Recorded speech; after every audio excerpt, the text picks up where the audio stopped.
युवा अवस्था भी हमारे जीवन का कितना सुंदर काल होता है ना।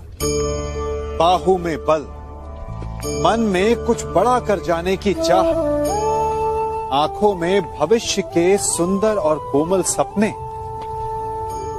और इसी अवस्था में मनुष्य के भीतर पनपता है प्रेम। किसी को देखकर उस पर मन मोहित हो जाता है और फिर मनुष्य अपना सब कुछ उस पर न्यौछावर कर देना चाहता है। फिर प्रेम की परिणति होती है विवाह में। क्यों? सबको अपने खट्टे मीठे संस्मरण स्मरण हुआ है ना।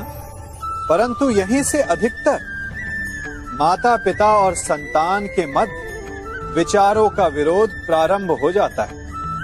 संतान को लगता है कि उसका चुना जीवन साथी ही उसके लिए उपयुक्त है और माता पिता को लगता है कि संतान अनजाने में भूल कर रही है। संतान का तर्क होता है कि उसे विवाह किससे करना है, ये उसका अधिकार है। और माता पिता का तर्क ये होता है कि अब भी जीवन साथी चुनने की समझ संतान में है ही नहीं। तो इस अवरोध को काटा कैसे जाए, उचित निर्णय कैसे लिया जाए? इसका एक ही मार्ग है, अपने उत्तरदायित्व का भान और अपनों से बड़ों के मापदंडों का भान।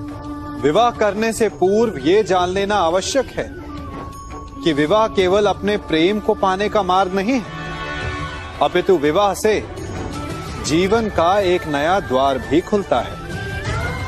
और हर नए जीवन के साथ नए उत्तरदायित्व भी होते हैं।